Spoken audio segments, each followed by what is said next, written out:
Halo, selamat pagi, siang, sore, atau malam ya ketika kalian menonton video ini. Nah, di video kali ini saya akan membahas kelebihan dan kekurangan Benelli TNT 25 ya, tahun 2023. Di video saya sebelumnya saya sudah membahas tentang review spesifikasi dan juga desain, lalu test ride dan juga ergonomi ya. Nah, sekarang saya akan simpulkan di sini apa sih kekurangan dan kelebihan motor ini. Dan ini menurut opini saya pribadi ya, bukan pengguna sebenarnya, tapi secara impresi saja. Jadi misalkan kalian punya motor ini dan sudah cukup lama memakainya, kalian bisa komen di bawah ya, untuk menambahkan atau mengkoreksi apa pendapat saya. Oke, jadi simak sampai selesai ya video ini. Saya akan bahas dulu untuk yang kelebihan.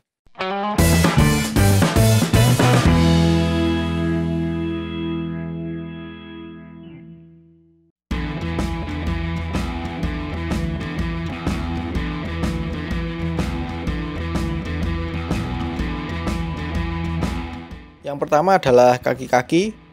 Untuk kaki-kaki Benelli TNT 25 ini ya, ini menurut saya sangat kekar sih, apalagi untuk kelas 250 cc. Dari suspensi depan dia pakai upside down, yang mana sebenarnya sih sudah ada ya yang pakai teleskopik yang model seperti ini, tapi secara ukuran ini yang paling besar sih. Kalau nggak salah ini 41 mm untuk diameternya, sedangkan rata-rata itu kan 37 mm ya. Nah, ini sudah pakai 41 mm. Kemudian dari penggunaan velg juga dia menggunakan velg yang lebar, makanya meskipun dia pakai ukuran ban yang normal atau nggak terlalu besar, tapi karena menggunakan velg yang lebar jadi kelihatan besar. Kemudian dari remnya ini juga saya suka, modelnya cakram bergelombang. Kalau yang belakang sih menurut saya nggak terlalu istimewa ya, dia pakai lengan ayun model besi oval. Kemudian shock breakernya juga normal ya. Yang unik cuman gearnya yang bagian dalamnya itu lebih masuk, jadi nggak datar seperti gear pada umumnya.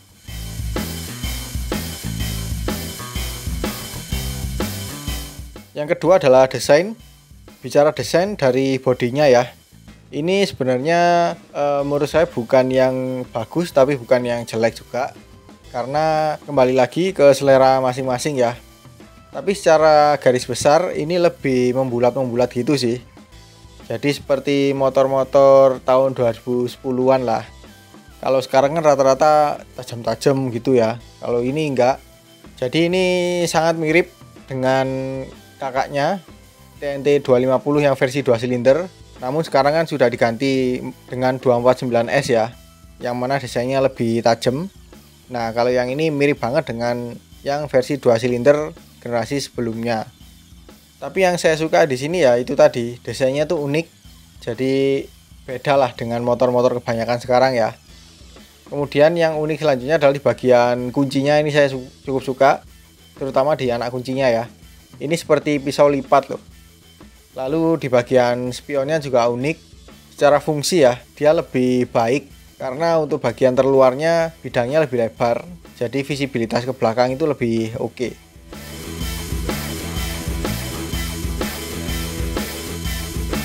Untuk lampu Benelli TNT 25 ini saya cukup suka ya, karena dominan sudah pakai LED, baik itu lampu sein, lampu belakang dan juga lampu rem. Ya cukup disayangkan sih ya, untuk bagian lampu depannya DRL, lampu dekat atau lampu jauhnya itu masih pakai bohlam. Tapi secara bentuk oke lah ya, benar-benar menggambarkan seperti moge look, padahal ini bukan moge karena cuma 250 cc ya. Untuk seinnya ini loh, yang paling saya suka adalah selain dia LED, dia punya 3 titik ya di setiap sisinya. Jadi terang banget. Posisi siang seperti ini aja udah sangat terang ya, apalagi kalau malam hari. Ini kebangetan sih kalau misalkan pengendara di depan atau belakang kita nggak lihat kalau seinnya itu menyala.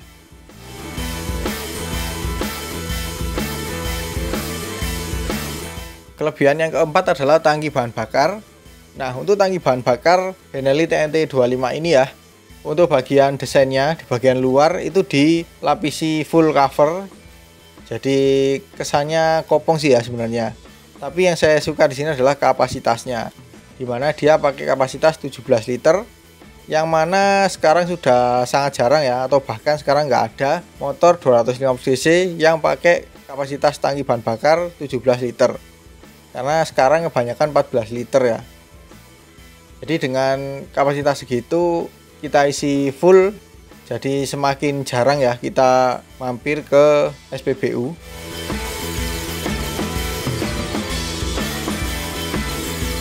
Kelebihan yang kelima adalah ergonomi penumpang. Yang pertama yang saya rasakan adalah bagian joknya ini loh, yang mengejutkan karena secara ketebalan busa dia lebih tipis dibandingkan dengan yang depan.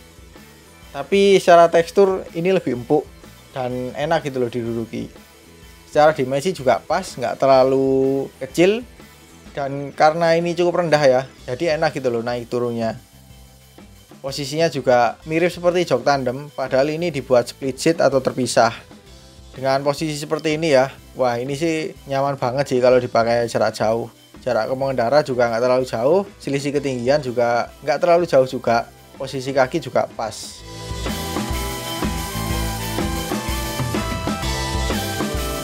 Kelebihan yang keenam adalah harga. Yang mengejutkan di motor ini adalah harganya ya, karena untuk kelas 250cc naked baru itu harganya 28 juta ya untuk motor ini on the road Jawa Timur. Menurut saya ini sangat menarik sih, karena kalian bisa berhemat jutaan dibandingkan dengan kalian misalkan beli yang lain ya, sama-sama 250cc satu silinder. Wah itu selisihnya banyak banget. Dengan selisih yang seperti itu ya otomatis misalkan kalian punya budget 40 atau 50 juta ya, nah itu bisa kalian buat untuk memodifikasi motor ini sesuai dengan selera kalian. Ya memang sekarang banyak ya motor-motor bekas 250cc yang dijual kurang lebih 28 jutaan itu. Tapi ya balik lagi ya, rasanya punya motor baru dan bekas itu beda loh.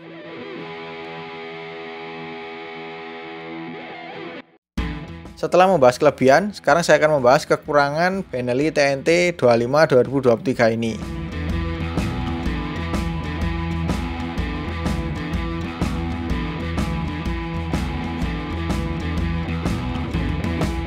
Kekurangan yang pertama adalah mesin. Ketika saya mencoba test ride motor ini ya, yang pertama yang saya rasakan adalah koplingnya ini berat banget, karena di bagian tangan itu kayak cepat pegal gitu loh. Yang kedua adalah penyaluran tenaga motor ini. Motor ini kan satu silinder 250cc. Tapi ketika dipakai akselerasi itu seperti ada jeda gitu loh, terutama ketika perpindahan gigi ya, naik gitu. Jadi ketika saya masukkan gigi, kemudian saya tarik tuas gas yang cukup dalam, itu dia nggak langsung merespon dengan cepat gitu loh, tapi sedikit perlu waktu gitu loh untuk naiknya. Dan itu rasanya kurang nyaman sih. Jadi mirip ini loh, motor yang kampas koplingnya udah aus atau mau habis.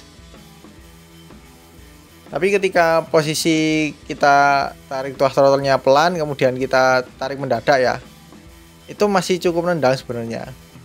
Cuman ya itu tadi, di akselerasinya aja yang kurang oke. Jadi ini karakternya mirip dengan yang kakaknya yang 2 silinder.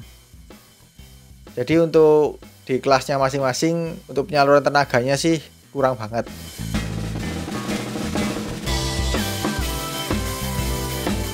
Yang kedua adalah rem. Entah kenapa rem di motor yang saya test ride ini kok rasanya nggak enak banget gitu loh. Terutama yang belakang ya. Ketika saya injak rem belakangnya itu nggak kerasa sama sekali untuk pengeremannya. Yang depan juga menurut saya kurang pakem. Ya nggak tahu ya, ini kebetulan unit ini saja atau memang unit yang lain memang seperti itu.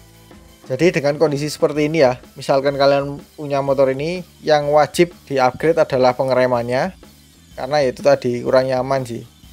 Bahaya kalau misalkan kita berakselerasi kemudian remnya kurang maksimal.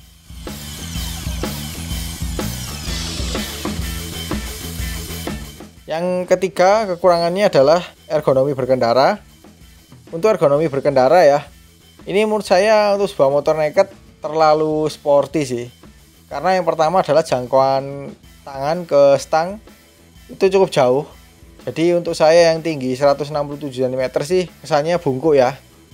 Tapi ketika dipakai teman saya yang posturnya 177 cm itu nggak terlalu bungkuk. Tapi menurut dia untuk posisi tangannya ini terlalu lurus ya.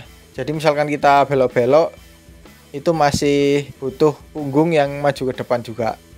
Untuk posisi kaki naik ke full step juga ya nggak sporty banget sih. Tapi untuk kelas naked menurut saya cukup sporty.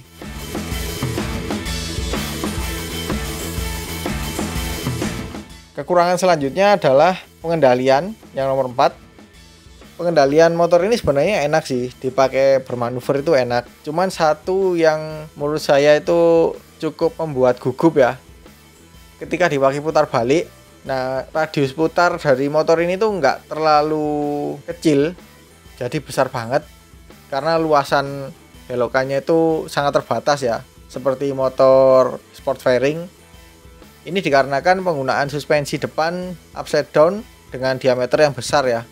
Jadi otomatis dia memakan ruang belokan stangnya. Makanya untuk belok-belok itu nggak leluasa ya. Nah ini hati-hati buat kalian yang misalkan putar balik di jalan raya atau misalkan parkir ya. Itu harus diperhitungkan juga sih belokan stangnya.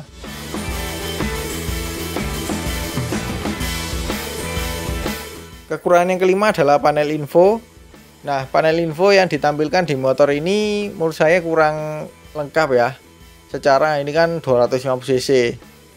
Karena yang paling saya sayangkan itu di bagian odometernya. Karena kalau kita pindah itu hanya odometer, lalu pindah ke trip meter itu aja. Nggak ada misalkan konsumsi bahan bakar rata-rata, kemudian kecepatan rata-rata, ataupun sebagainya. Tapi untungnya di sini ada jam ya. Jadi untuk kalian yang misalkan seperti saya ya, yang suka melihat jam langsung dari panel info, ini cukup membantu. Cuman itu tadi, info yang lainnya kurang lengkap.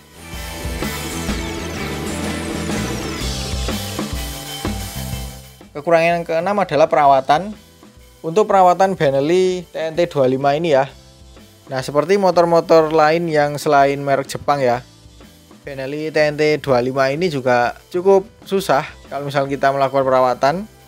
Yang pertama adalah jangkauan bengkel resmi. Nggak semua kota punya dealer atau bengkel resminya ya. Tapi kebetulan di Malang tempat saya mereview motor ini itu ada.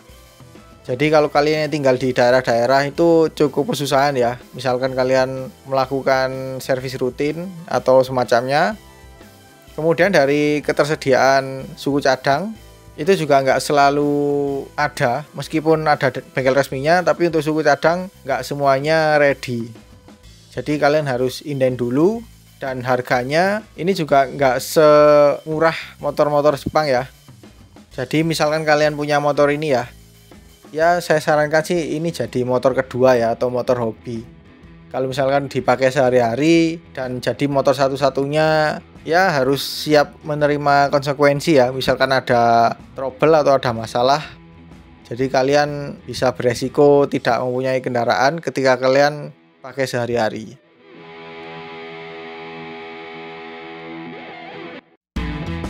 Oke, jadi seperti itu aja ya pembahasan saya mengenai kelebihan dan kekurangan Benelli TNT 25 tahun 2023 ini. Ya itu sih impresi saya ketika mencoba. Nggak terlalu lama, cukup singkat sih. Tapi ini sudah cukup menggambarkan lah ya bagaimana impresi saya ketika mencoba motor ini. Dan bagi kalian pengguna Benelli TNT 25 ya yang sudah cukup lama, kalian bisa tambahkan di kolom komentar sih. Untuk penilaian saya dari 1 sampai 10, saya kasih nilai 6. Karena itu tadi banyak sih yang harus diperbaiki dari motor ini. Pertama dari rem, kemudian dari mesin, lalu dari panel infonya juga kurang lengkap. Tapi bagusnya dengan harga yang sangat murah, 28 juta. Kalian yang biasanya budget motor 250 cc punya banyak pilihan modifikasi yang dilakukan sih. Oke, jadi seperti itu aja ya video pembahasan saya untuk kali ini. Kalau suka dengan video ini jangan lupa di like. Apabila ada pertanyaan, kritik atau saran silahkan komen di bawah. Share juga ke sosial media kalian apabila video ini bermanfaat. Jangan lupa subscribe untuk mengikuti video terbaru dari saya. Nyalakan juga tombol loncengnya untuk mendapatkan notifikasi video terbaru dari saya. Follow juga Instagram dan TikTok saya di @mojobibi. Terima kasih telah menonton dan sampai jumpa di video selanjutnya.